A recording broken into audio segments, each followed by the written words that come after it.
regular stories about regular people, ordinary things that go on, just done up in an extraordinary way. So that was kind of what we were hoping, that there might be a place for this type of stuff anymore. Hey everybody, welcome to PaleyFest LA. I'm Jim Halterman. I'm the West Coast Bureau Chief of TV Guide Magazine and TV Insider, and I'm delighted to be your host for the special PaleyFest conversation honoring Dolly Parton's Heartstrings. And thanks to the festival's official card, City, for helping to make this event possible. This program is presented by the Paley Center for Media, a nonprofit organization dedicated to honoring excellence in television through education programs, great conversations with the stars and storytellers of critically acclaimed series like the one we celebrate today, and the preservation of television's creative legacy through the Paley Archive. To learn more and to become a member, please visit paleycenter.org. Thank you. But today we are so thrilled to welcome the gifted ensemble cast and creative team of Netflix's acclaimed series, Dolly Parton's Heartstrings, an 8-episode anthology series that showcases the stories, memories, and inspirations behind some of Dolly's most beloved songs. We at TV Guide loved it so much, we made sure to put Dolly on our cover last November. Let's dive into our group and let's talk some more about the show. First up, we've got 9-time Grammy winner and Academy Award nominee, Dolly Parton. Hi, Dolly. Hi, how are you? Thanks for having me. I'm so excited. Of course. We have Heartstrings executive producer Sam Haskell. How you doing, Sam? I'm great, Jim. Thanks so much for having us. Of course. And from the These Old Bones episode, we have Golden Globe winner for Prizzi's Honor and Romancing the Stone star Kathleen Turner, who plays Miss Mary Shaw, aka Old Bones. Hi, Kathleen. Hi. And from shows like Why Women Kill and Big Love, please welcome Ginnifer Goodwin, who plays lawyer Genevieve Carson from the episode. Hi, Jenny. Hey, thank you all for being here so much. Dolly, of course, I want to start first with you, since all these episodes are based on your songs, and we all know your songs so well. Talk about your process a little bit, because I'm always curious, even before you were doing TV and film so much, were you thinking of that when you're telling these stories, or what inspired you to kind of sit down and write a lot of these? Well, first of all, I love to write, and I've always been known for storytelling because I love to write songs, and a lot of it started from my early days before we really had a chance to do a lot of television watching, going to the movies and that sort of thing. Being backwoods country people, I would write all these stories, kind of act them out and sing them out, and kind of entertain my family with stories like that. And through the years, people used to always say, you should have these on TV. These songs sound like movies. They're already like paint such pictures and all that. So through the years, I thought one of these days maybe I will get an opportunity to put these on TV. So I had thought of it for many, many years.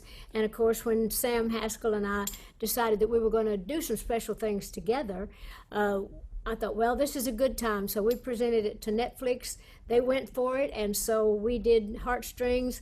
And of course, These Old Bones being one of our very, very favorite. I'm just proud of the whole series. Well, and talk about, some of your songs have been made into some TV movies in the past, like The Coat of Many Colors was a couple years ago.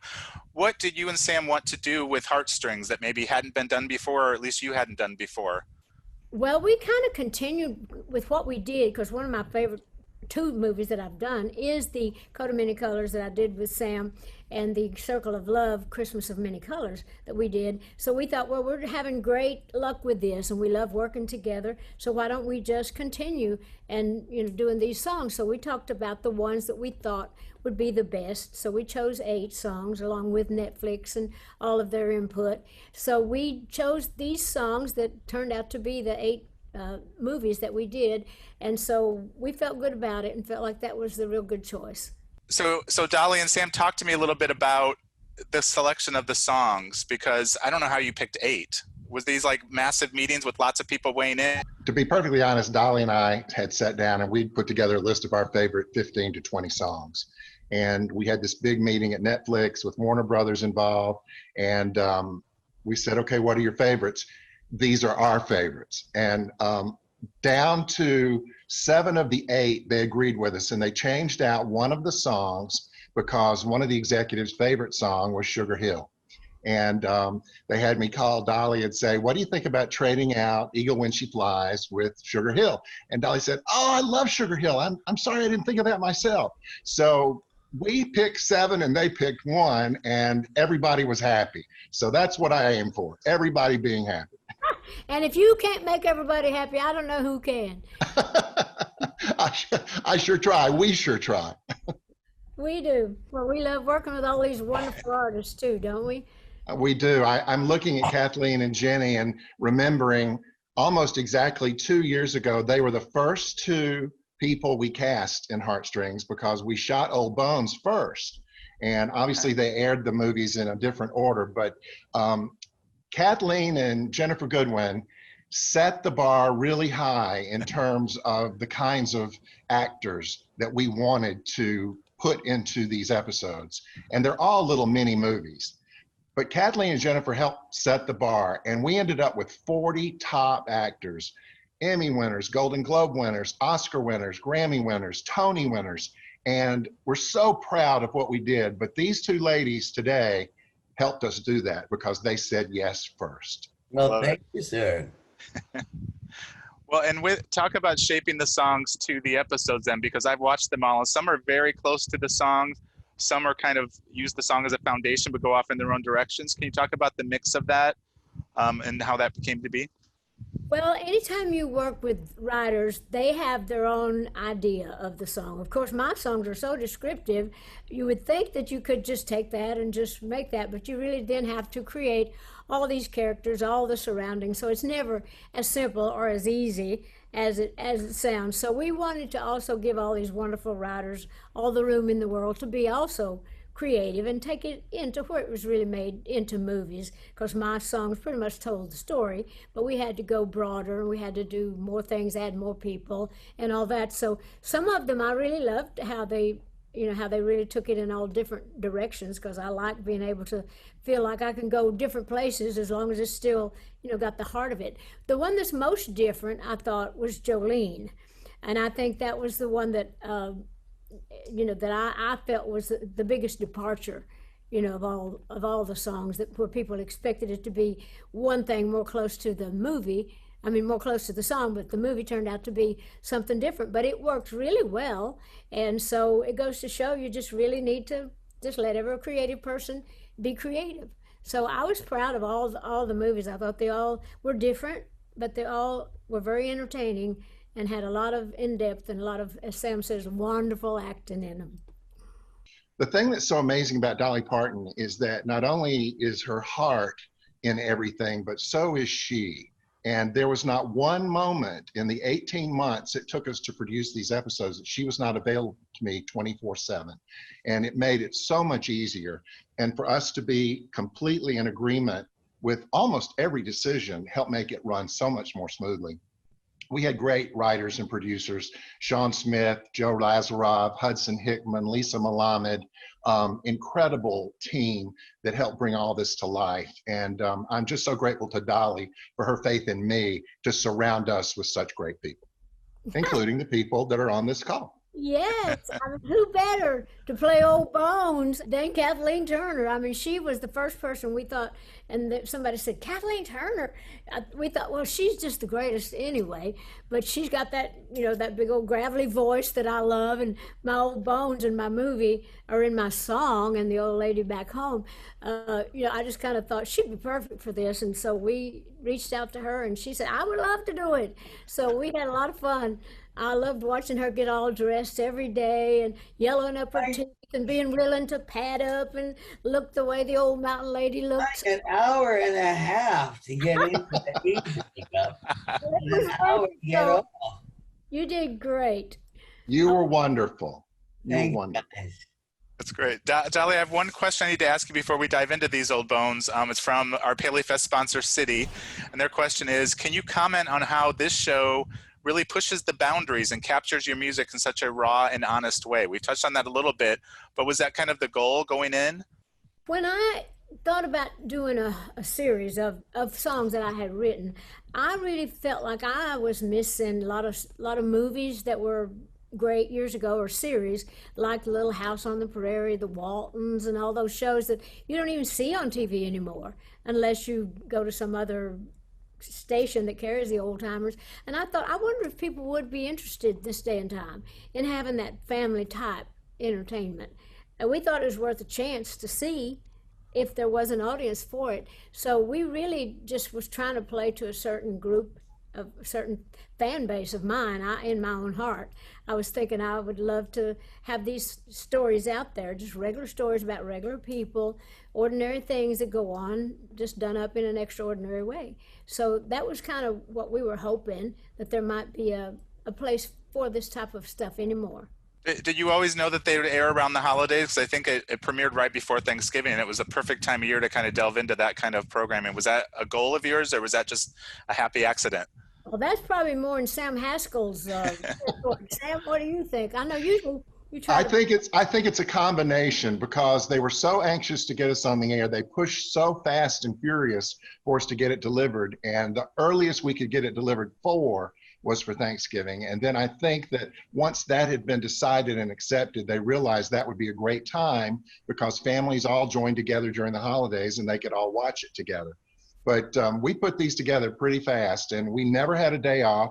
We started the 1st of September and we finished the end of February. 1st of September of 18, finished the end of February in 19. And then we had to go get all the scores written for each one and do the special effects. So I didn't get this delivered to them until June of 19. And that gave them just enough time to translate it into 190 languages and be able to air it all over the world.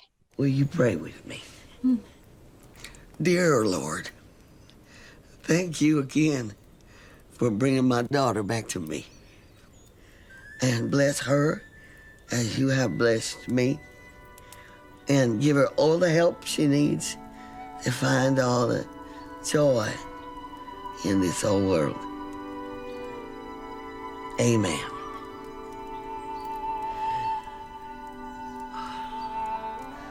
You is my treasure, Genevieve. Well, let's talk about these old bones a little bit. Dolly, talk about the inspiration for Bones when you wrote the song. And then Kathleen, we'll talk about what you brought to it. But Dolly, start with you first on just writing that song about somebody you actually knew. Well, actually, I write a lot of stuff about people that I knew growing up in the Smoky Mountains of East Tennessee. Being a real mountain girl, you have all sorts of characters, and you're back in the hills, and your church or the people, your neighbors, are your entertainment and your recreation. And there's always those people in the mountains that are thought to be clairvoyant. I know it runs in my own family. My own mother had that gift, and many of my relatives. And so this lady that we knew was actually a relative also. But she, I used the bones and stuff to make it more of a picture. But when I was little, she had told my mother that I was anointed and that I was going to do great things in this world. And I kind of always used that it kind of built my faith, and it made me feel like I had a purpose and that I was supposed to be doing something good. So as I got older, I thought a lot about that, and I thought a lot about those people, and I thought, well, I'm going to write something great. And when I wrote the song, when I recorded it, I did the voice of the old lady, sang it, and then I sang my part myself as I am, Dolly, now. But I went back, because all those old mountain voices I know, that's just kind of embedded in me. So I just thought this painted such a great picture. And Ginnifer did such a killer job playing the daughter. And of course, Kathleen did a perfect job. Nobody in this world could have done better to play that favorite old lady of mine, Old Bones, and Kathleen. So it was based on truth and someone I loved and knew. Kathleen, I know your career pretty well. I don't think you played a clairvoyant mountain woman before, right? No. No, I'll tell you, when I read the script, I was really rather enchanted, because to me it reflects Dolly's view of America. The spirit and the hopefulness and the belief. But more than that, I'd never done an old hillbilly woman, so I thought, what the hell? What were some of the questions that you asked early on? And I'm guessing you and Dolly talked about playing this character and what you needed to bring to it. Oh, I do have a story I want to tell. First of all, of course, I took dialect, training on this. But anyway, now I think we were on the phone once, and Dolly, was saying that she lived up in the hills, with old hound dog named Blue, and a one-eyed cat named Winky.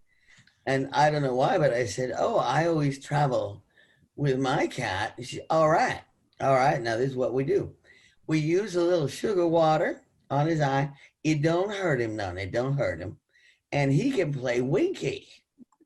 And I said, no, he can't. Well, we wanted to get a one-eyed cat, but you know what's so funny? We weren't going to hurt we'd never hurt an animal in our lives, but the sugar water would have worked with this little, but we found a one-eyed cat. It was the weirdest thing. And we didn't do it. The cat had been running around with one eye a long, long time. But anyway, that was fun to find one, right? Better than the sugar water deal. We put out the word that we needed a one-eyed cat, and we had 3 audition. So we chose the laziest one. But Kathleen, you did have to create this character as well. Did you have questions about, her background, or just, the person Dolly knew, just so you could get some real specifics into who this woman was? Yeah, I mean, I can't say that it's my most familiar territory, but my family does come from the Ozarks, and although I myself spent very little time there, my grandparents, who lived well into their 90s, were just wonderful storytellers and practical, and they had a great sense of humor, and so I think I got a feel for that kind of person. Well, you did it great. Old Bones would be so proud of you. I know I am, but I thought you did great. And of course, when Kathleen and I were on the set together, I just loved hearing her talk. And she took this so serious. She went down to the library and she was learning all these gypsy chants. What was that? The Egyptian? That was the hardest part. Well, honestly, because when she throws the bone, she has to go into this sort of almost trance-like state and read them out loud. But nobody had written any words. And so there was a clue in the script that she was of gypsy descent. You remember the preacher who wouldn't let her in church, I think that was cut. But in any case, so we went and found all the words in Romani that we could, and picked the ones that seemed the most, that sounded the best and seemed the most real to me. But I mean, our author, a wonderful man, did not write that dialogue. I know. Jim Strain wrote that script. Jim, that's right. Well, I actually think that at the end of the filming, he came to me and said, "Did you write all that down?" I said, "No." Yeah. Sorry. What was so funny when Kathleen would be over in the corner practicing all those words, those Egyptian words, whatever they were just strange. And I'd see her over in the corner practicing that. And I thought, well, boy, she is taking this mountain thing. I grew up in a Pentecostal church where they speak in tongues. I thought, she's Pentecostal now. She's in the unknown tongues. But actually, she was just doing some kind of chants from some kind of Egyptian stuff you found at the library. But I personally thought that really added so much to the movie. It made it so real for your character. Her to start. We had to do it. We had to find those. But I like the idea of it being Romani also. To be a gypsy descent kind of idea. Ginny, talk about when you first read the script, because you're going to be playing Genevieve, and I love the twist in the story, and we'll get to that, but what was your first impression when you read the script? I mean, I fell in love. I have to admit, I was already sold. Our agents send us these breakdowns and they explain who's involved, and so I knew before I read the script that I was going to want to do this. But like all of the projects I end up taking, I read the script a couple of times in a row, got to the end, had, processed it and wanted to go on the journey all over again. And for me, this was a story about falling in love, and a different kind of love than we tend to represent in film and television. And it was also a lot about going home, and I'm a Tennessee girl, and I've become I define myself very differently than I did as a young person. And I saw a lot of similarities in Genevieve. And so for me, it was a no-brainer that I was going to take part. But yes, no, I found the script so captivating. And Sam and Dolly, you might know this, was the episode always going to be set in the 40s, which I loved, but I wonder if that was a conscious choice or how that came to be. Sam? Well, Dolly and I had talked about it, and since we had done our Coat of Many Colors and Christmas of Many Colors Circle of Love movies in the 50s, we thought we should move it back a few years. Dolly was 10 years old in the mid-50s, and that's when her mother took her to see Old Bones.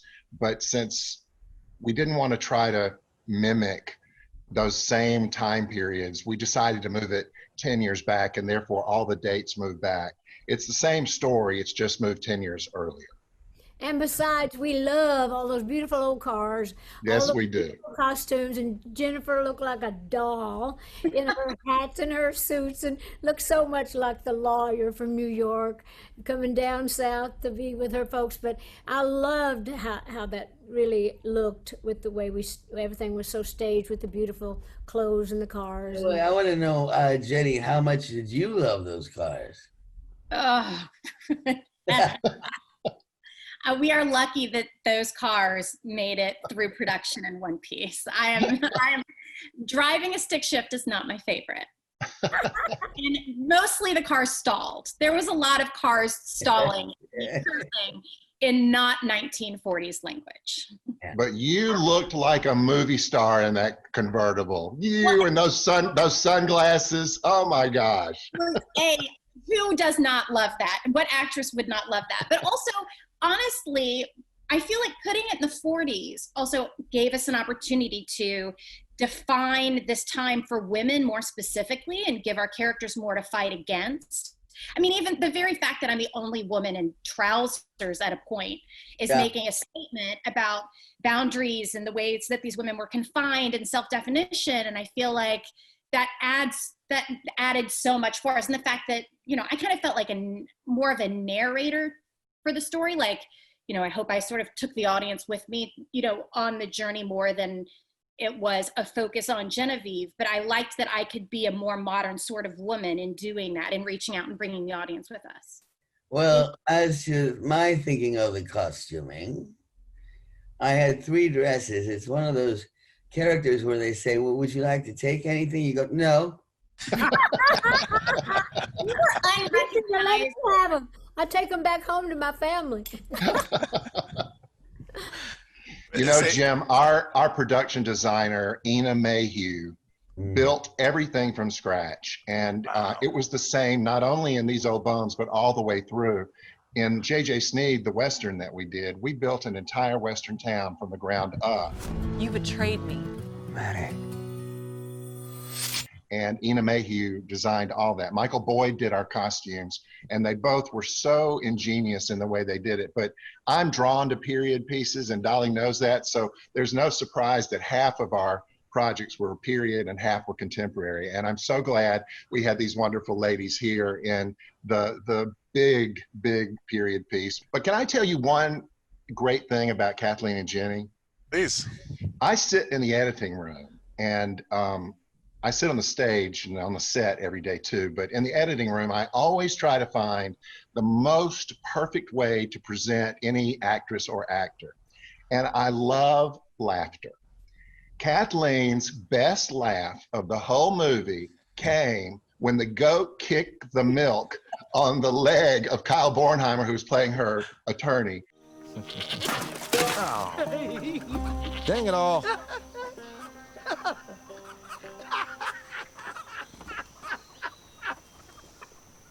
And that laugh had to be in this movie. This guttural laugh when she's going back up the steps in the back of her cabin. And then for Jenny, and this was only one take, Jenny, and I took this take because it was so perfect. You're sitting on the front porch with your father talking about your old boyfriend and having to foreclose on his father's farm. And he says, I always thought you'd come back home and marry Chester. And you just break into this real guttural, hysterical laugh. Chester was more your type. And it was the most charming thing. And that's why those two laughs are in there, because I thought they made them both look so wonderful and endearing. You think so deep, Sam Haskell. And I'm guessing those were more accidents than planned, or were those laughs part of the script? I was trying out a couple of different thoughts. One, that she was just disgusted with his incompetence, but after about 2 takes or something, I didn't even know it was coming. I just burst out, and I couldn't almost stand. It was great. I loved it. I told the script supervisor to mark that scene. Mark it. I'm using this. And same with Jenny. Yeah, I may or may not have been inserting various hometown boyfriends in my imagination in the different takes. So whichever boyfriend made that laugh, I'm sorry. Well, that's kind of off the fine acting also. That's right. And speaking of acting, Dolly, haven't seen all the episodes. You introduced them all, but you're actually characters. Sometimes you're playing yourself, or sometimes you're a character. What was that decision? Because this episode you only introduced, you're not in the movie. Was there a big talking about which ones you'd be in or not, or how did that work? Well, we wanted me in some of them. We decided that I would introduce them all at the beginning, and so we did that with all of the movies. But I wanted to be in some. And Netflix wanted me to be in some, and Sam Haskell said, you're going to be in some. So I was. So we just decided which one would be the best. Jolene, of course, was a no-brainer. I wanted to play the woman that was Jolene's mentor and owning the Baby Blues nightclub, where we'd have a venue where we could actually perform. But that one made sense, and so some of the others, Two Doors Down, where I could just be myself in concert. Oh, baby, I'm burning out of control. Baby, I'm burning, body and soul. Hot as a pistol with flaming desire. Baby, I'm burning, you got me on fire. You got me, you got me, you got me, yeah, you got me on fire. Sam had a lot of input on that, what he thought I would be best at. So you want some input on that? Yeah, one of the things that I absolutely loved was our Western J.J. Sneed. And, between Old Bones and J.J. Sneed, they were probably our two most expensive movies. But in J.J. Sneed, I compared it a lot of ways to Cat Ballou, the Jane Fonda movie back in the 60s, where you had Stubby Kaye and, I'm going up on his name, the Christmas song, Stubby Kaye and Nat King Cole. Stubby Kaye and Nat King Cole were wandering, singing the theme of Cat Ballou, and no one could see them. So I wanted Dolly to be wandering through, singing the theme of J.J. Sneed. And our director, Terry McDonough, who's from London, just completely embraced it with me. And what worked so well about it was that people wanted more. And as the network saw it and the studio saw it, they said, we need more. And so Dolly ended up narrating a good 70% of the entire movie. And it was such a great vehicle to move the story along. And who better than Dolly to do that? She's just so good at it. And it made sense for her audience who wants to hear her voice and see her. And so that was a must for me. Going back to These Old Bones, Ginny and Kathleen, talk about just working together, because having just watched the movie again, it starts off as a little more contentious because Ginny's character has a reason for being there, but then it softens and changes, and of course there's this nice twist. But can you talk about just working together and finding those dynamics with each other? I'm in love. I'm also in love. It's entirely mutual. No, I was intimidated to meet you, Kathleen, which I've never said to you before. She's Kathleen Turner, but then she became very quickly my friend Kathleen. I remember very early on, we were doing a table read, and I guess it was the first time I'd ever spoken to Dolly. Dolly was on a speakerphone with the cast, and that was very exciting, and welcoming us, and we did the table read, and I'm feeling really good, and Kathleen walks up to me right after this table read and says, what are you doing tonight? And I said, I'm going to go back to my room and study or something. And she was like, no, you're not. You're coming to dinner with me. And she leaves. And then I find out that the dinner we are going to with friends of hers is like an hour and a half away. And we're driving in the car, and this is how we're going to get to know each other. And I remember we were picked up by an Uber, and Kathleen immediately started asking the Uber driver very sincere, interested questions about himself. And I was so, I don't know, I was so taken aback and like disarmed by how open she was about herself, but also what a listener she was and how truly intrigued she was by this stranger. And then we started talking, and I was head over heels by the time we had gotten there. I'll tell you, I really love people. I really do. And I'm interested in whatever they have to offer. Oh, but come on, Ginny, you're just the cutest little thing. I was terrified, and then I felt like I had found truly had found a friend for life. And that does not happen on every set. You and my do. husband, by the way, Josh sends you his love. He's very jealous that he doesn't get to be here in Guffaw. Yeah. My husband also shoots in New York, and when he goes to New York to shoot, I'm always like, call Kathleen, take her on dates, take her flowers. Well, tell him it's too bad, but our oyster place is closed. No, he loves I know. place. I will. You'll find another. Y'all will have another spot that's your spot. Well, and tell me what both of you thought of the plot twist in there, because it was something I didn't see coming like a lot of the episodes, but I knew something was stirring because when Jenny's character is having the headaches or just the visions. But can you talk about that? And playing some of those scenes were really wonderful. It was wonderful to watch. I loved that twist. I loved the fact that, and then throughout the whole thing until the very, very end, she won't touch, Jenny's character or allow her to touch her, knowing that there will be an inexplicable, connection. Yeah. Jenny, how was playing that?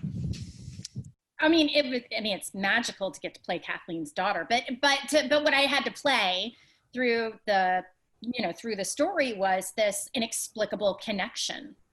And that's easy to play with Kathleen, who gives, 4,000% in every take. And, as much as she listened to that driver who was taking us to that restaurant, I always felt that she was so, grounded in listening to me and gave me I didn't really have to do much acting opposite her, but just take what she was throwing at me.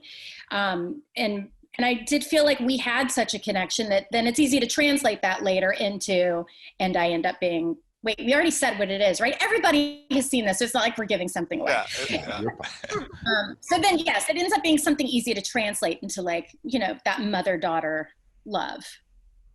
And speaking of mother-daughter, I thought Mary Haskell, who's been kind of in the background of it, she played her mother, in the movie, and she did such a great job. And I know when you were going through all those visions and things that was actually showing the audience that you were clairvoyant also, and that you had got that from your mother before people realized, they were beginning to realize that you were the daughter of Old Bones. It was beginning to show itself. But Mary Haskell, I remember in a lot of those scenes where you would be having those headaches, she having to come up to the bedroom to kind of calm you down and everything. So it was actually two mothers in that movie. Yes. Mary Haskell, who was your adopted mother, you didn't know it at the time, then your real mother, who was Kathleen O'Bones. So actually you got surrounded with motherly love on this movie, didn't you? Absolutely. And I got the best foot rub ever for an entire scene with Mary Haskell. You guys are so sweet. Thank you for saying that, Dolly. She had such a great time. I want to just say something because, Jim, you noticed it, and I think it's very wise of you to notice it.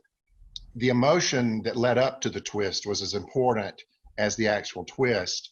And we cut that scene 20 different ways so that we could preserve Kathleen's testimony, Jenny's reaction, and then the reaction of her adopted mother in the audience as it was all coming unglued.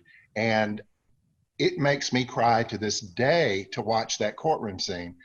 And when we were designing the courtroom, I told Ina Mayhew, our production designer, that I wanted it to look like the courtroom in To Kill a Mockingbird, so that we could have the balcony up top where our little boy, Tyler Crumley, who plays Jonah, could sit and watch his father defend Old Bones. And the emotion of going back and forth to the boy in the balcony and the people in the crowd, and to Jenny's table, and to Kathleen's table, and to Kathleen's incredible testimony as to what happened to her, and Jenny's reaction to it. The gold of this movie happened in that courtroom. And I really appreciate that you noticed that, Jim. I really do. Oh, yeah. I mean, I watch a lot of TV for my job, so usually I can see things coming just because I've watched a lot. But this one I didn't, and I thought it worked so well because it also could have come off a little hokey, but it didn't. So hats off to everybody that worked on that part of the movie. It's wonderful. We don't do hokey. Good. And I have to give a shout out to Joe Lazarov, who was the director of this movie. He did a wonderful job, not only with the actors, but in helping me envision how it could be. And you always look at things as how they can be or might be, so that you can dream and get there. I never want to settle for anything less than what's incredible. And between Ginnifer Goodwin and Kathleen Turner and Joe Lazarov and our production designer and everyone else, they made These Old Bones incredible. What about Langdon? Kyle Bornheimer. Yes, he was incredible as the attorney for Old Bones and potential love interest for Genevieve. No, Kyle's great. Well, I want to go back to something that Ginny brought up about Kathleen, and just the idea of listening. How important is it to listen as actors, I guess, in real life and then also on the set? I think it's probably everything, but it's the thing that most actors don't actually do any of. Well, I don't want to say, no, I don't mean that in a player hating way. It's a hard thing to do when you are surrounded by hundreds of crew people and you are trying to remember lines. But it is something that I find is striking when you're working opposite someone who you feel like really heard you. And I remember, in fact, our director was incredible, but one of the most, I think, validating moments for me, like maybe in my career, was we were doing a scene and the director Joe came over and asked, it was on my back and it was on Kathleen, and he came over and he asked me to do something differently. And Kathleen said to him, no, you have to wait until we turn around.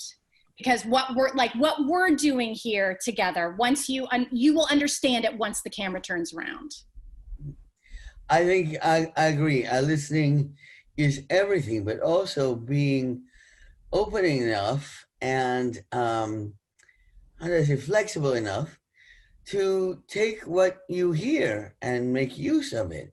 I mean, nobody talks like a robot, so something's going to come out of every sentence that you go, oh, all right, I can take that further, I want to ask you real quick, because we're all at home so much and we're all watching a lot of TV. If you guys have not watched Heartstrings, go watch the rest of the episodes right now.